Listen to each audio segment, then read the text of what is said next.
Good morning and welcome to today's class.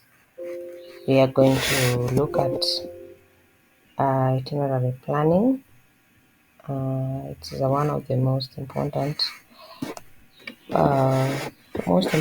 aspect of our tourism industry because you have to come up with tour packages or travel packages for the tourists whenever they are planning to travel.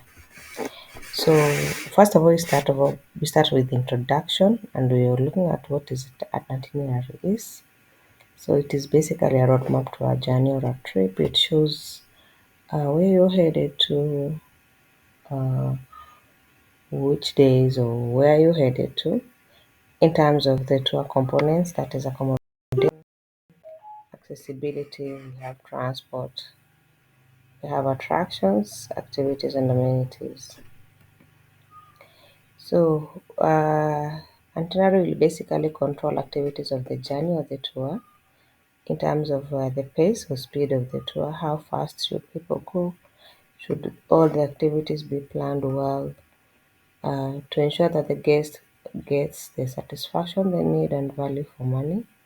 Remember, they have committed themselves to going for a trip for a day or 2 days, 3 days, depending on the destination they are going. It also controls the direction of the route to be taken from one point to another, also with the interest of the tourist in mind. What do they need? Do they need adventure or they need just a normal package for relaxation? So it depends with the interest that the tourist has, and then the details of the activities to be undertaken. It controls the activities in the sense that whenever the guest wants a particular type of activity, you have to plan an itinerary to fit into the guest needs or the guest requirements. So first of all, look at the tour components to be able to know what the itinerary planning is all about. So we begin first of all with the first tour component, which is attraction. And attractions are what we have at a destination, and they are the greatest influences of all the components. A tourist comes to a particular destination for an attraction. So they can either make or break the destination in the sense that when the attraction is real, it makes the tour to be successful. If it is not real, not pleasing to the guest, automatically they'll feel that they have not gotten their value for money. We also have attractions being of two types. In a destination, they can be natural or they can be man-made, with the natural attractions being those that are existing naturally out of land formations when the world was the earth was forming.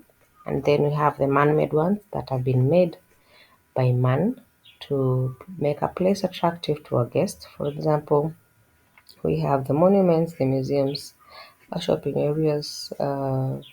These are what people have created to be able to attract a guest. And then we go to the second component, which is accessibility. That is the means that we use to reach a destination, which is maybe a distance from another. So it creates the linkage between the market source and the destination, and the market source being the tourist and where they are headed to. So it links these two. And then we have the various modes of transport that we use, for example, the roadways, the airways or the waterways, and railways. This is how a tourist may travel to their destination. So they should be comfortable, reliable, affordable, and appropriate for the traveler, depending on also their requirements, and also the distances to be covered is to be considered when you're thinking about the accessibility component. And then we go to the accommodation, whereby we're looking at the food and lodging facilities of where the guest will rest after the day's journey. Remember, they'll be on the road from one destination to another. So basically, accommodation means that they'll be resting at the end of the day. So they should be provided with either food and beverage services or resting facility up to a satisfaction level. And examples are hotels, resorts, guest houses, motels, boutique hotels, homestays, star category hotels, heritage hotels, and lodges.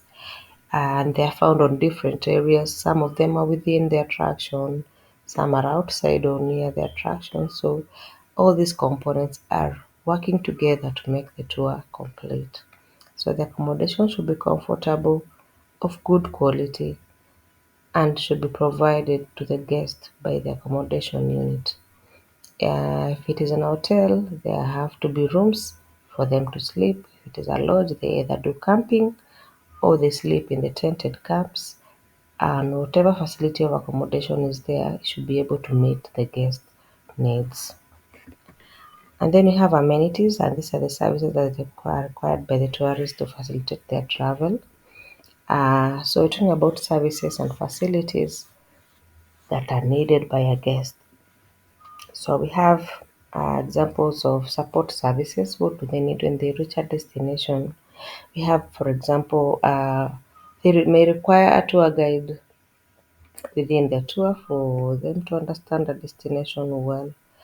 They may also require interpretation services for them that don't know, maybe coming to a country whose language they're not familiar with. They have to look for an interpreter.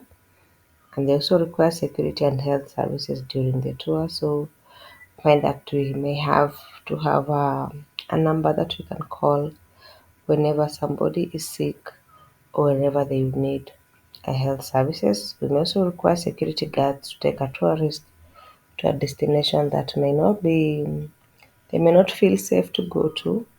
So we may ask for security services as well. And then we have activities being the last component. Uh, Attractions are often assisted by activities. So I said they go hand in hand. So activities are basically what are found or what the tourist goes to do in a destination. So they are always planned according to the customer requirements, depending also with the age of the traveler. Like the youths, they like vigorous activities like mountain climbing, hikes, bungee jumping, and the rest. And the old people are not interested in so much of the walks or the rides of the hikes, but rather may require to sit for a game drive, things that don't tire them because of the age. So we have examples also of the activities as the boat rides, sightseeing, the nature walks, the game drives, like I've said, depending on where the person is going or where the circuit is located or where they intend to make their dream tour or trip. And that's all. And thanks for your time.